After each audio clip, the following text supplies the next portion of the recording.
Hi all, welcome back to my channel. Let's move into the video now. Welcome.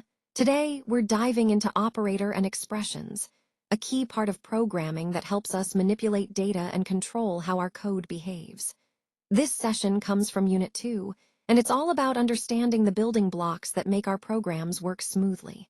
Let's get started. When we write programs in C, input and output statements are how our code talks to the user. Input means getting data from the user, like numbers or text they type in. Output is the opposite. It's how the program shows information back, usually on the screen. These input and output statements form the basic conversation between us and the program, making it interactive and useful.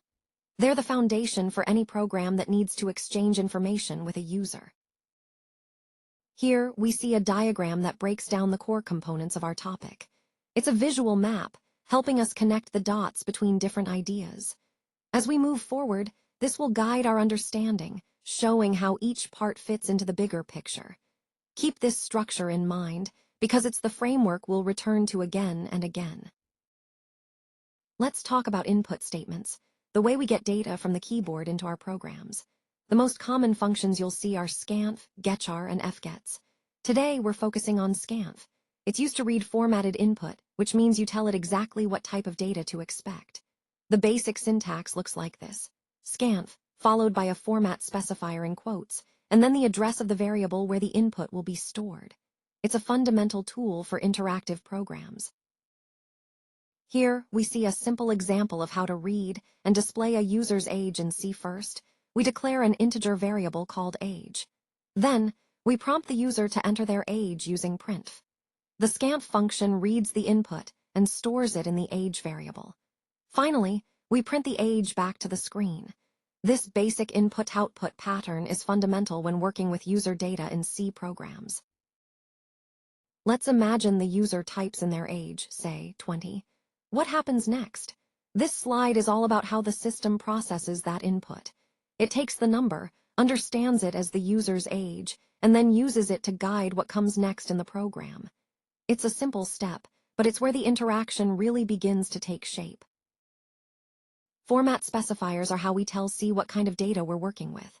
They act like labels, letting the program know whether it's dealing with an integer, a float, a character, or a string.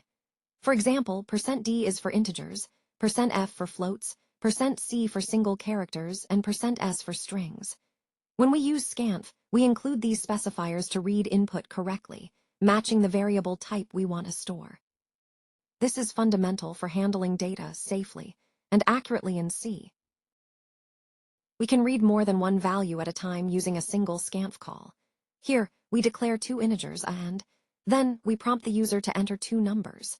When scanf runs, it waits for the user to type both values, separated by a space. If the user enters 10 and 20, scanf assigns 10 to a and 22. This way, we efficiently capture multiple inputs in one go. It's a simple but powerful technique for handling user input.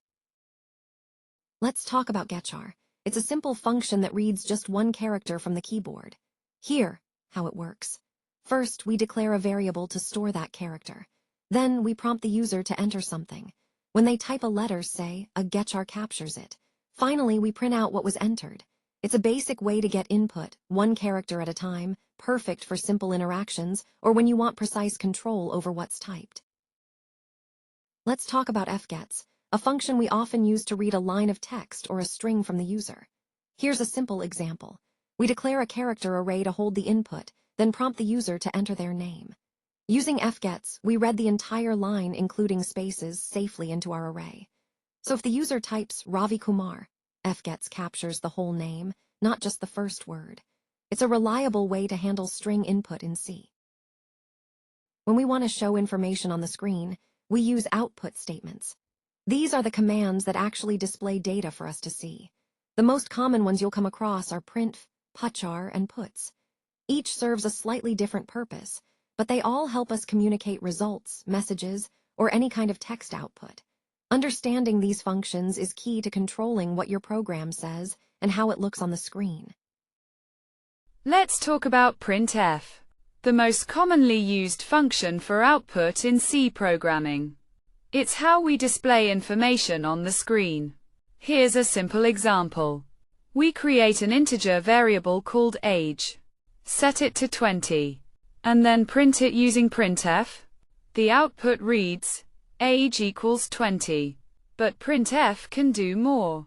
It can print multiple values at once.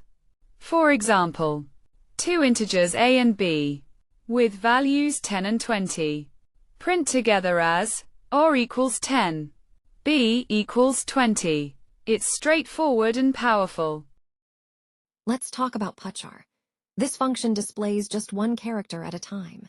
Here, we create a character variable, ch, and assign it the letter A when we call Putchar with ch as the argument. It prints out that single character. Just the letter A, it's a simple way to output individual characters, one by one. This function is fundamental when you want precise control over what gets displayed on the screen.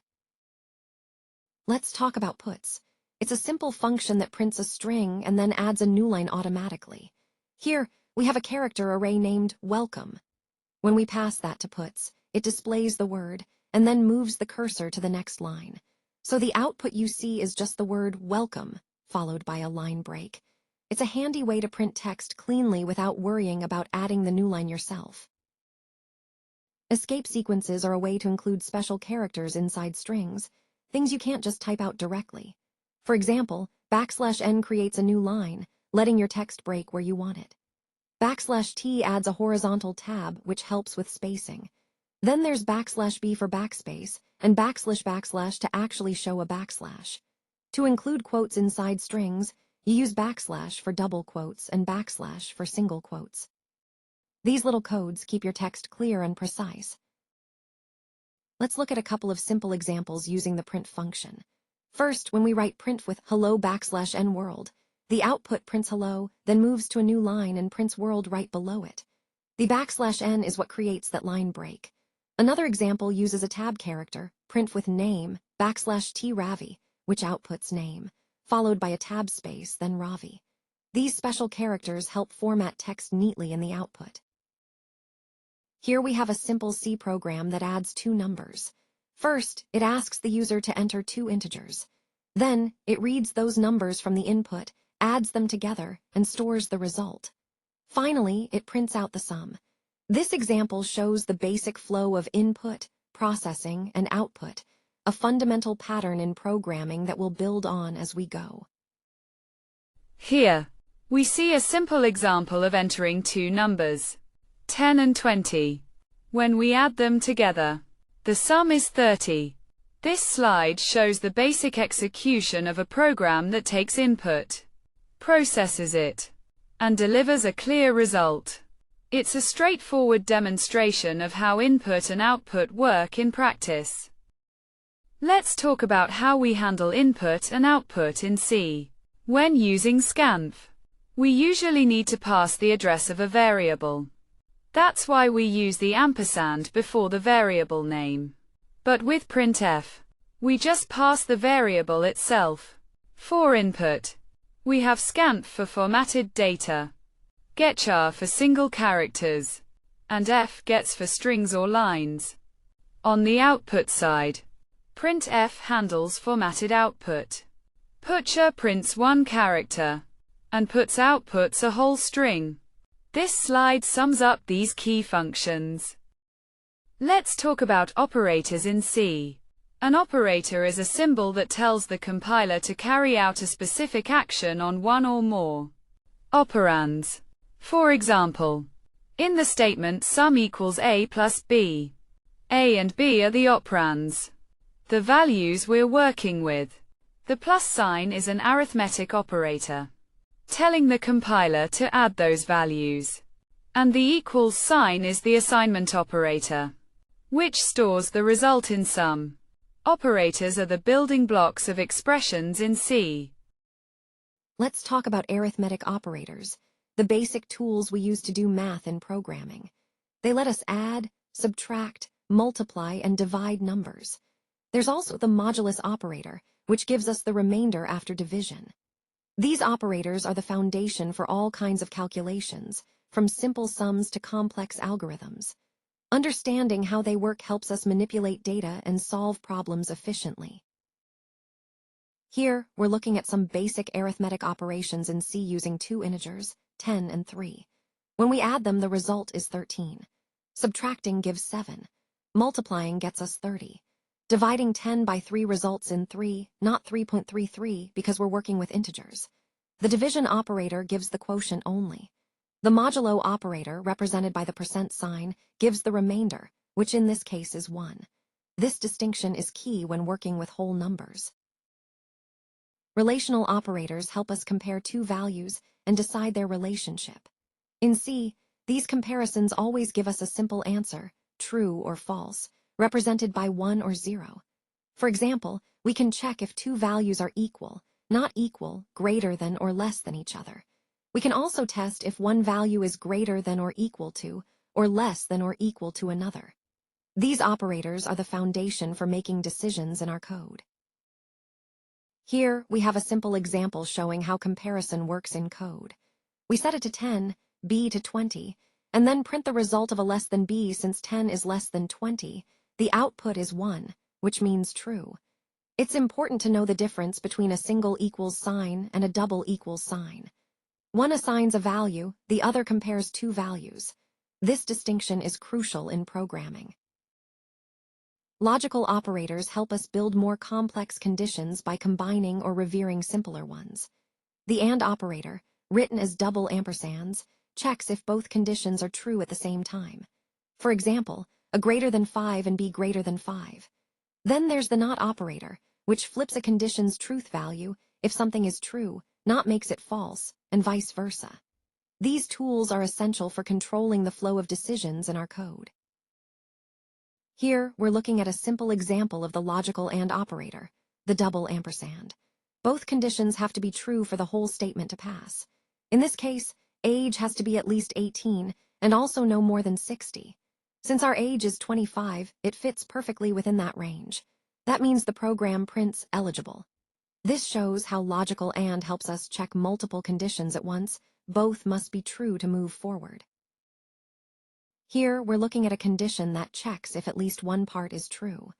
The logical OR operator, those two vertical bars, lets us combine two tests. If the age is less than 18, or if it's greater than 60, the message will print. So as long as one of those conditions holds, the code inside the braces runs. It's a simple way to say, if either of these is true, do this. Here, we're looking at how to reverse a condition using the logical NOT operator. Instead of checking if someone is under 18, this code flips that logic. It says, if it's not true that age is less than 18, then print adult. The exclamation mark is the logical NOT. It simply inverts the condition inside the parentheses. This is a neat way to express the opposite of a test without rewriting the whole condition.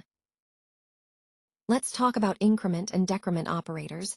They're shortcuts for adding or subtracting one from a variable. When you write a plus plus, it's the same as saying a equals a plus 1. It's a quick way to update values without typing the whole expression. These operators keep your code clean and easy to read, especially when you're working with loops or counters. They're simple but powerful tools in programming. Here, we're looking at the decrement operator, written as a double minus sign after a variable. It's a shorthand way of saying, take the current value of a, then subtract 1 from it. In other words, a is exactly the same as writing a equals a minus 1. It's a quick and clean way to reduce a value by 1, commonly used in loops and counters. Let's look at pre-increment in action. Here, we start with a variable a set to 5. When we write plus plus a, the value of a goes up by 1 immediately. So before we assign it to b, a is already 6. That means both a and b end up with the value 6. Pre-increment increases the value first, then uses it. It's a small detail, but it can change how your code behaves. Let's talk about the post-increment operator, a plus plus. When we use it, the original value is used first, then the variable increases by 1. For example, if a starts at 5, and we say b equals a plus plus, b gets 5, but it becomes 6 right after. It's a subtle but important difference from pre-increment, where the value increases before it's used. The same idea applies to pre- and post-decrement with the minus signs. Understanding this helps us control exactly when values change in our code. Bitwise operators work at the most basic level of data, the individual bits inside integers. Instead of dealing with whole numbers, they manipulate these tiny binary digits directly. For example, the bitwise AND operator compares each bit of two numbers and returns a new number where each bit is set only if both bits were set. We also have XOR NOT and the shift operators, which move bits left or right. These tools are powerful for low-level programming and optimization. Let's break down some common bitwise operations using the numbers 5 and 3. First, right shifting 5 by 1 moves all bits one place to the right, turning 101 into 10, which is 2. Left shifting does the opposite, moving bits left and doubling the value, so 5 becomes 10. Then we have bitwise XOR, OR, and AND. Each compares bits differently. XOR returns bits that differ, OR combines bits, and AND returns bits set in both numbers. These operations are the building blocks of low-level programming and optimization. Assignment operators are the tools we use to give values to variables. The most basic one is simple assignment, like when we say a equals 10. It's straightforward, but it's the foundation for all the ways we can update or change data in our code. Understanding these operators is key to controlling how information flows and changes throughout a program. Let's explore how they work. Let's take a look at some common assignment operators you'll see in code. The basic one is the equals sign. It just assigns a value. But then we have shorthand versions that combine assignment with an operation. For example, plus equals adds and assigns in one step. Minus equals subtracts, times equals multiplies, and so on. These shortcuts make code cleaner and easier to read, especially when you're updating a variable based on its current value. It's a simple but powerful tool in programming. Let's look at a simple example with a variable called a. We start by setting it to 10. Then, we add 5 to it using a shorthand operator. Instead of writing a equals a plus 5, we just write a plus equals 5. After this operation, the value of a becomes 15. It's a neat way to update a variable without repeating its name. This kind of shorthand is common in many programming languages. An expression is a mix of constants, variables, operators, and function calls, all working together to produce a value. For example, a plus b is an expression. It adds two values. Another example is sum equals a plus b here. A plus b is an arithmetic expression, and the whole statement assigns that result to sum. Expressions like these are the building blocks of any program, letting us calculate, store, and manipulate data. When an expression has more than one operator, C needs a clear way to decide which operator gets applied first, and how the whole expression is grouped. That's where two key ideas come in: operator precedence, which tells us the priority of each operator, and order of evaluation, which defines the sequence in which parts of the expression are processed. Understanding these concepts helps us predict how complex expressions behave in C. Operator precedence is what tells us which part of an expression gets calculated first. When you have multiple operators, the one with higher precedence groups together before the others. Take this example, 10 plus 5 times 2. There are two operators here, addition and multiplication. Because multiplication has higher precedence, we multiply 5 by 2 first, then add 10. Understanding this helps us predict exactly how expressions will be evaluated every time. When we see an expression like 10 plus 5 times 2, multiplication takes priority over addition. So we don't add 10 and 5 first. Instead, we multiply 5 by 2, which gives us 10. Then, we add that 10 to the original 10, landing on 20. The key point is that the result is 20, not 30, which you'd get if you added first and then multiplied. Understanding this order keeps our calculations accurate every time. A brief transitional moment here as we move between sections of the presentation. Let's continue forward to the next topic, which we'll explore in more depth. Let's talk about operator precedence. The rules that decide which part of an expression gets calculated first. At the top, we have function calls, array access, and member access. Those happen right away. Next come postfix increments and decrements. Then unary operators like negation or bitwise not, multiplication, division, and modulus follow. After that, addition and subtraction. Then relational operators like less than or greater than. Equality checks come next. And finally, bitwise, and wraps up this list. Understanding this order helps us write clearer, more predictable code. Here, we see a table listing some of the operators we use in programming, ranked by their priority. At the top is the bitwise XOR operator, marked with a caret. Then, logical and comes next, followed by the conditional operator, the one that lets us choose between two values based on a condition. Assignment operators, like equals or plus equals, come after that. Finally, the comma operator has the lowest priority, letting us separate expressions in a sequence. Understanding this order helps us predict how expressions are evaluated. Let's look at how precedence works in a simple expression. We have x assigned to 10 plus 20 times 3. According to precedence rules, multiplication happens before addition. So first, we calculate 20 times 3, which gives us 60. Then, we add 10 to 60, resulting in 70. That means equals 70. This example shows how understanding precedence helps us predict the order of operations in code. Let's break down this expression step by step. We start with 10 plus 20 times 3. According to the order of operations, we handle the multiplication first. 20 times 3 equals 60. Then, we add 10 to 60, which gives us 70.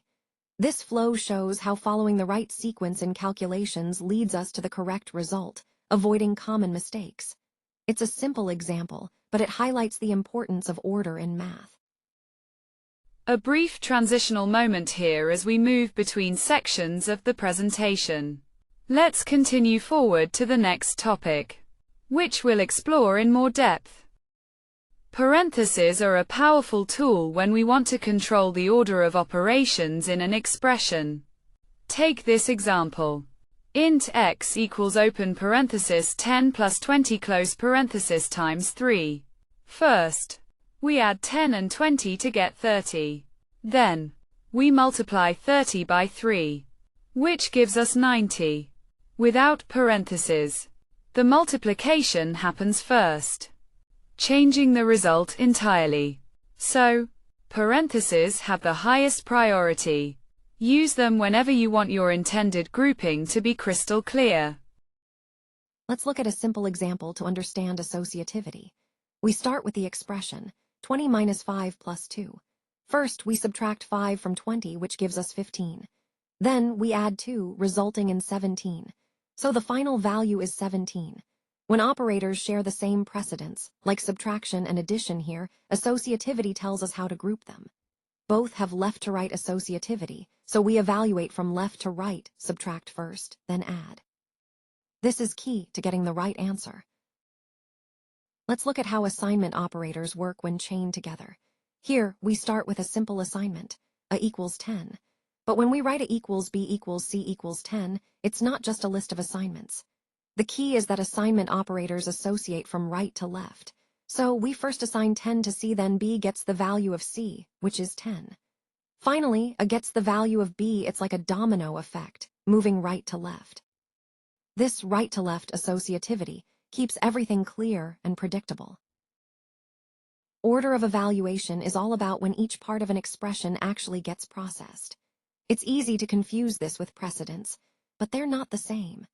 Precedence tells us how expressions are grouped together, but it doesn't guarantee the order in which the computer evaluates each operand at runtime.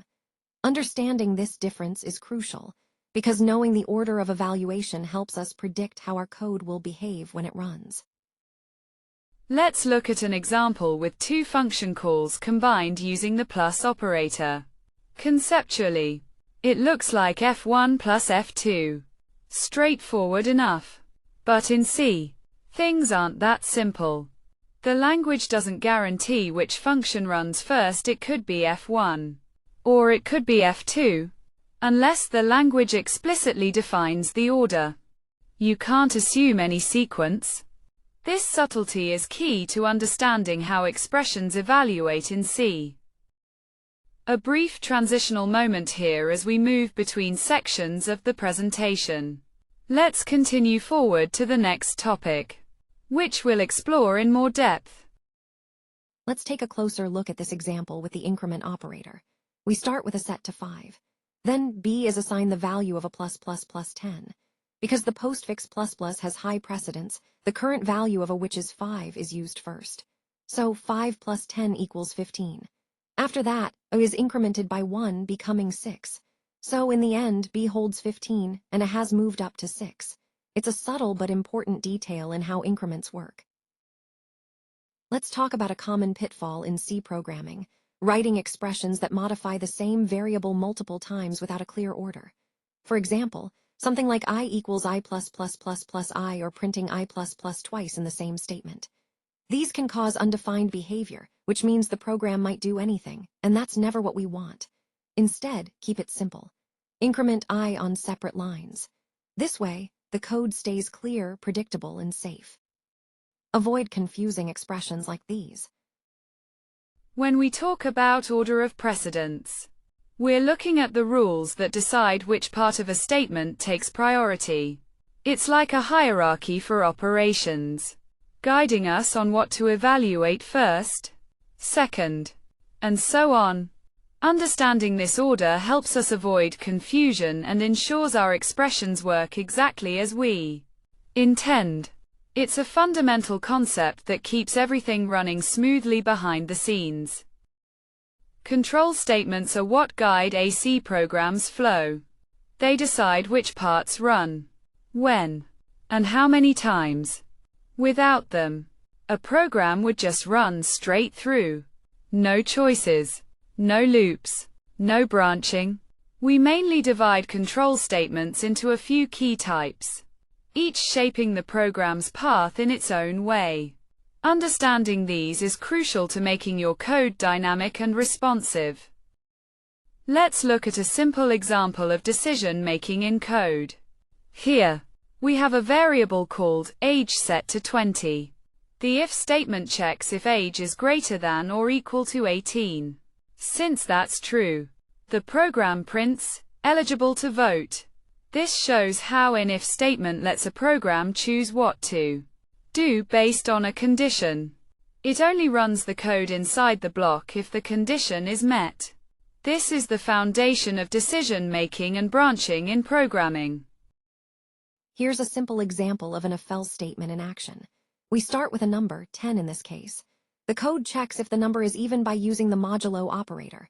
If it is, it prints even. Otherwise, it prints odd. This structure is used whenever we have two possible paths, one if a condition is true and another if it's false. The syntax is straightforward. If the condition holds, do one thing, else do something else. Let's talk about the else-if ladder, a way to handle multiple conditions in your code. The program checks each condition from top to bottom. As soon as it finds one that's true, it runs that block and skips the rest. This makes your decisions clear and organized. For example, if marks are 75, the program checks if it's 90 or above first, then 75 or above, and so on, printing the right grade based on the score. When we put one if statement inside another, that, called a nested if, it's a way to check multiple conditions, one inside the other. For example, we might first check if someone is 18 or older. Then, inside that check, we see if they're a citizen. Only if both are true do we say they're eligible to vote. Nested ifs help us handle more complex decisions, step by step. The switch statement is a handy tool when you need to compare a single variable against multiple constant values, instead of writing many if-else conditions. Switch lets you organize these checks cleanly. You start with the switch keyword, followed by the expression in parentheses. Then, inside the braces, each case matches a specific value, running its block of statements. The break keyword stops the code from falling through to the next case. And finally, the default case handles anything that doesn't match. It's a clear, efficient way to manage multiple comparisons. Here, we see a simple example of a switch statement in action. The variable choice is set to 2. The switch then compares this value against each case. When it matches case 2, it prints subtraction and then breaks out of the switch. If none of the cases match, the default case runs, printing invalid choice. This structure lets us handle multiple possible values cleanly and efficiently. Let's talk about the subtraction operation in programming. It's important to remember that when we use a switch statement, the break command usually comes into play to exit the switch. Without it, the program might keep running through the next cases, which isn't what we want. So break is our way of saying, stop here and move on. It keeps our code clean and predictable. Looping statements let us run a block of code over and over again, as long as a certain condition holds true. In C, there are 3 main types of loops that help us do this. These loops give us control over repetition, making it easier to handle tasks that need to repeat without writing the same code multiple times. Understanding these loops is key to writing efficient, clean programs. The for loop is a fundamental tool when we know exactly how many times we want to repeat a block of code. It's controlled by a counter that we initialize, check with a condition, and update each time through the loop. The syntax is straightforward. We start with initialization, then the condition that keeps the loop running, followed by an update step. Inside the braces, we place the statements that execute on each iteration. This structure makes for loops perfect when the number of repetitions is clear from the start. Here's a simple example of a loop in C. We start with a variable I, set to 1. The loop runs as long as I is less than or equal to 5.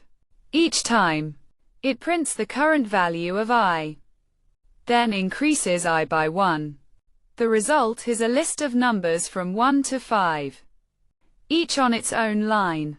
This shows how loops let us repeat tasks efficiently, without writing the same code over and over. Flow is where everything clicks. It's that state where we're fully immersed, moving smoothly from one task to the next without hesitation. When we're in flow, distractions fade away, and our focus sharpens. It's the sweet spot between challenge and skill, just enough to keep us engaged, but not overwhelmed. Finding flow means working smarter, feeling energized, and getting more done with less effort.